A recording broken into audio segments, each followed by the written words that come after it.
Yo, how's everyone doing today? It's your boy Airboy, and I'm back at it again with another FanBoyAaron review. Today, I will be taking a look at the Transformers Siege War for Cybertron Trilogy Leader Class Shockwave. Now, before we look at the figure itself, we're going to take a quick little look at the box. Let me smooth it up. As you can see, it's a pretty hefty box.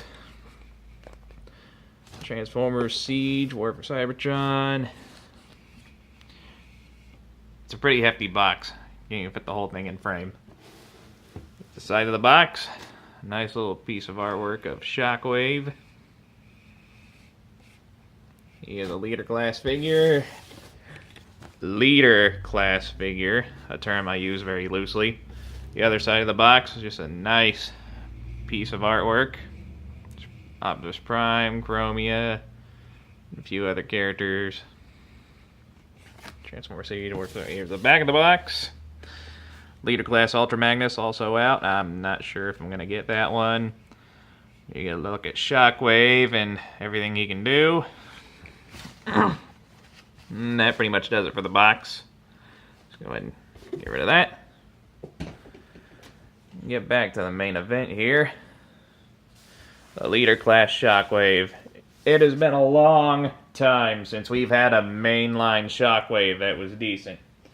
So here is the Leader Class Shockwave. I use that term very loosely, and you'll know why in a bit. No, he doesn't come with a stand. That's just my personal Bandai Tamashii by stand. I'm using it to hold him up. As you can see, he's some kind of Cybertronian jet, and we're going to take a closer look at it. Lots of nice molded detail, and you can see here the cockpit. It kind of looks like his head and has some nice light piping.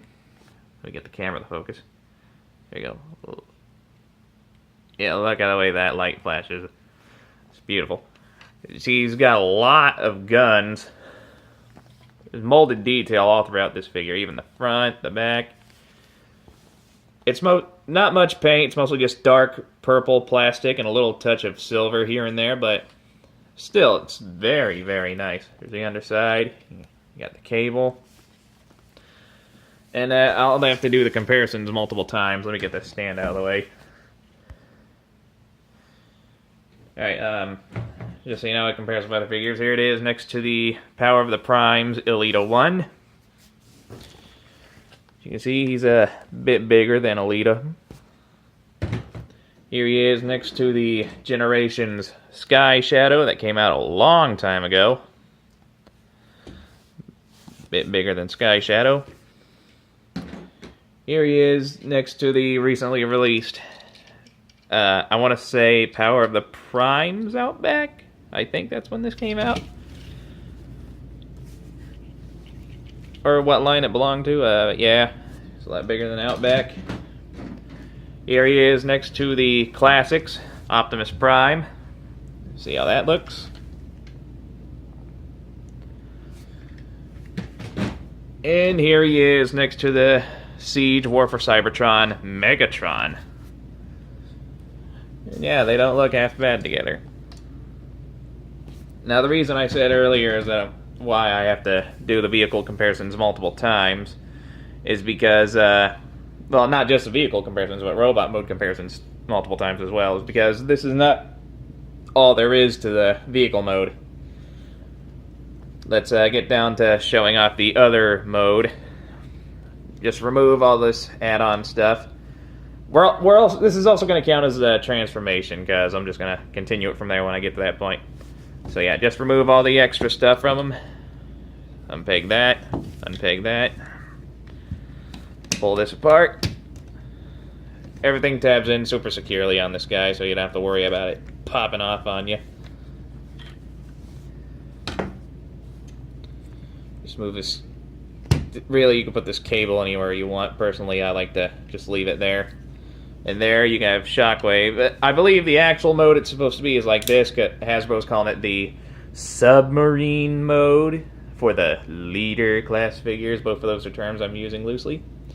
But obviously, it's just Shockwave's classic laser gun mode flipped upside down. So I'm going to call it a laser gun because that's what it looks like. A freaking laser gun. So yeah, there's the laser gun mode without all the add-ons on it. And not much different than the other mode. Well, actually, it's quite different from the other mode, but, you know. Alright, let's get on with the rest of the transformation. What you want to do is you want to pop the cable loose up there. Then you want to pull that out. Make sure the camera's focused for this. As you can see, that tab there, just tabs into that slot there for the transformation. You want to lift it all the way up, pull the arms out of the way,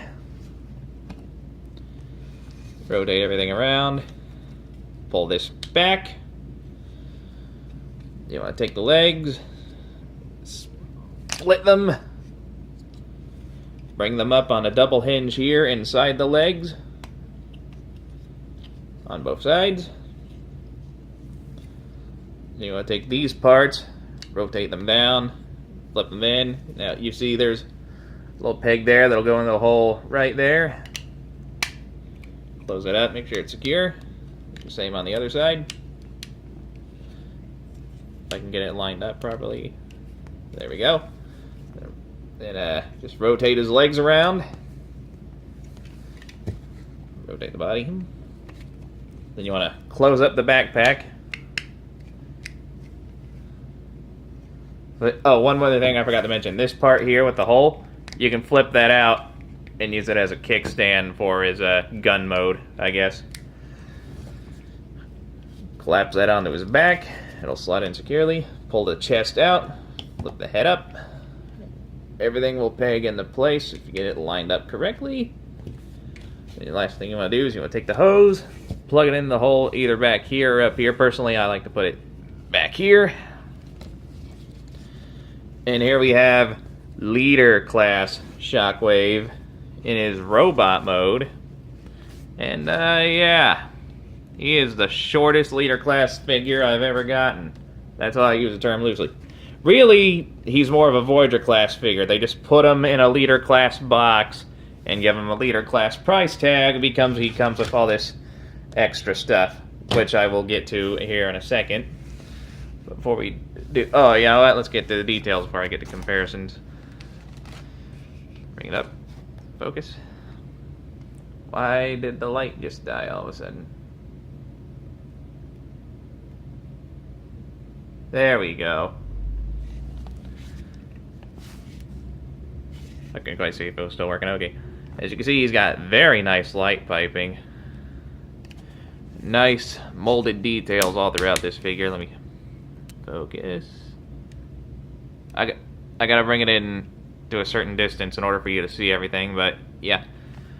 Nice smoky transparent plastic there on the chest. Decepticon symbols on both his arms.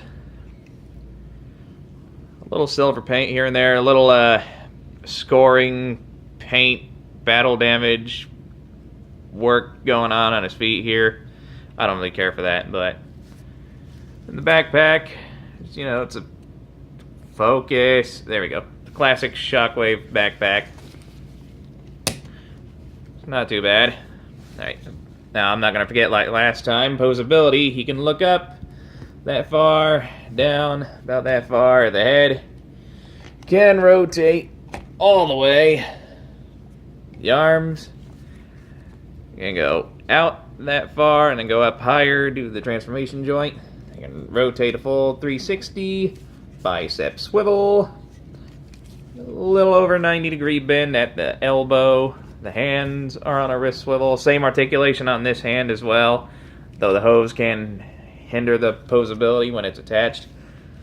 He does have a waist swivel, which goes all the way around. Legs kick up that far, then go back that far. Let's see. Full split. Thigh swivel. Yeah, 90 degrees of bend at the knee. And the feet can tilt left or right a little bit. Yeah, so the foot articulation's a little limited, but other than that, this guy is pretty posable. Let's get down to the first set of comparisons here. So we bring down the camera a little. Alright. First set of comparisons. Let me Move that out of the way. Alright, here he is next to Power of the Primes, Elita 1. As you can see, Elita's a little bit taller than him.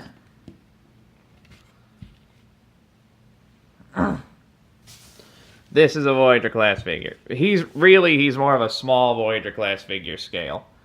Again, the only real reason he has a leader class price tag in box is because of the extra stuff, which we're going to get to here in a moment. Here he is next to Legends class Outback. Right. Here he is next to Generations Deluxe class Sky Shadow.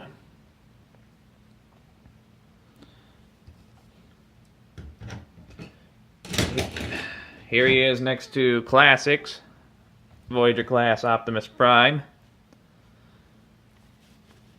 It's not a bad scale, I don't think.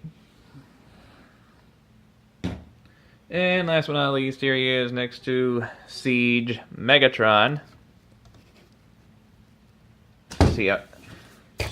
Yep. Right. It's a little tricky to get him to stand up straight. There we go. Here he is next to Siege Megatron. And, yeah. We'll get back to... I'm not going to do all those robot mode comparisons, but... I forgot to do the other vehicle mode comparisons, but, you know, it doesn't matter. Yeah, you still have an idea of what it's like. Let's get down to this extra stuff he comes with. There are two things you can do with it. I'm going to show off the first thing. First, you want to make sure it's completely apart. Alright. Now what you want to do is you want to take this part, make sure everything is, well, first you want to pull it out like that. I find this is the easier way to do this. Take these little double-barreled gun parts here, flip the wings in underneath on both sides, then peg them into these holes. Peg these holes into these little pegs right here. Do it on both sides.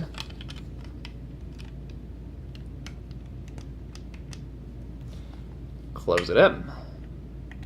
Slot everything together. Oop. You gotta make sure everything's lined up properly. The last one of these, you would take these parts and you peg them in right here.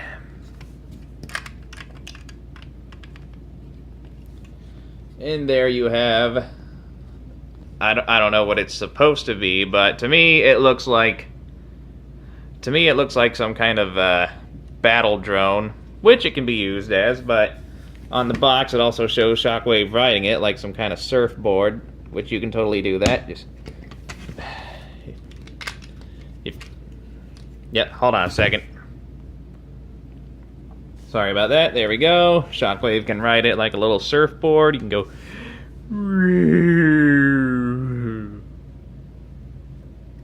Alright.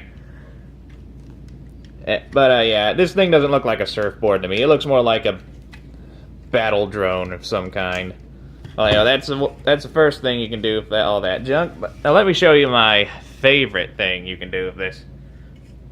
First, we gotta take it apart. Alright, we got everything apart. Now we're going to attach it to this guy. Now to do that, first thing you want to do is you want to take these and I guess it's optional whether or not you want to leave these little wings in or out. Personally, I like to flip them out, put them at an angle like that. Attach it to the bottom of the foot. Do the same thing with the other one. Just lay down. You lay down. Flip the angle up, wing out at an angle. That's just the way I do it. You can leave it flipped in if you want. Attach it to the foot. It gives them a little extra height. Then what you want to do is you want to take these parts, pull the guns down, rotate, take it, plug it into his shoulder, like that. Do the same thing with the other one. Pull the little arm down, rotate, plug it into the shoulder. Then you want to take this little piece here. Make sure these little fin parts are facing outward. Set it on top of his back, and you wanna move this arm forward to get the hose out of the way a little bit. You know, let me move up the camera a little so you can see. Do I have the light on? Why didn't I have that on? Okay. Well, get everything out of the way. There's little hole pegs in here that'll go in these holes right here. Just flip it down. You gotta move the hose out of the way on this side. Do the same thing on the other side. Flip it down. Plug it into the hole. Then you take these two little turret parts, flip them in, and rotate these. Kind of simulate flowing skirt things. And there we have Shockwave in his power armor mode. I don't know what they're calling it. Yeah, hold on, maybe it's on the back of the box.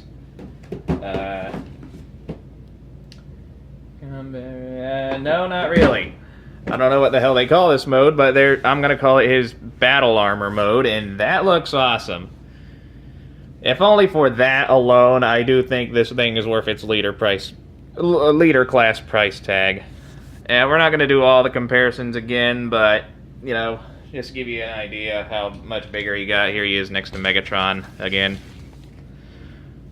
As you can see now, he stands just a hair taller, and he's a little beefier now. We're going to take a closer look at him with all this stuff on.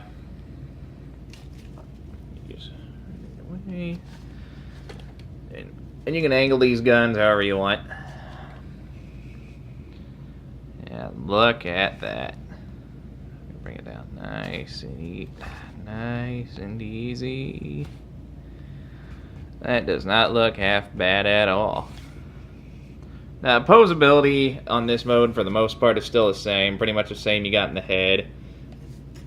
Pretty much the same in the arms. The only difference is you now get extra bits in these two additional arms here, which is really cool. And maybe the feet, nope. Feet aren't limited. Everything is basically the same, and you can position these back skirt pieces however you want. And yeah, I think that pretty much covers everything about this Shockwave. Now, I absolutely love this thing. Though it is more of a Voyager class size, I do feel that, if only for all the additional stuff it comes with, it does deserve its... I can see the justified... I can see why they gave it a leader price. I can't speak English. Voyager class size figure, but I fully understand why they gave it a leader class price. I mean, granted it's not the biggest figure, but I do think you get your money's worth with this thing. At the time of release, this sucker is about, I'm not entirely sure. I want to, because I bought it online at a random ass price. I want to say it'll be about $55 to $60 when it comes out, and it stands at. See, it stands at a whopping. Let's see. With all this stuff on him, he's about 6.5. Well, if you count this back part, about 7 inches. But if you move all this stuff, he'll stand at about 6.5. Which isn't that bad. I think it's alright. So yeah, there you go. There you have the Transformers Siege War for Cybertron trilogy Shockwave. If you can find this guy, I would recommend picking him up. He is a great little figure. And that pretty much does it for this review. If you enjoyed it as much as I did, hit that like button, leave a nice comment, and enjoy the rest of your day. And I will see you guys next time when I tackle, I don't really know what I'm going to tackle next time. In the last video, I said I would do this guy. I did this guy. If I say I'm going to do something else this time around, it'll be something completely different. But whatever, I'll do something eventually. That much I can promise. So yeah, Leader Class Shockwave, great figure, recommend it, get it. Bye-bye.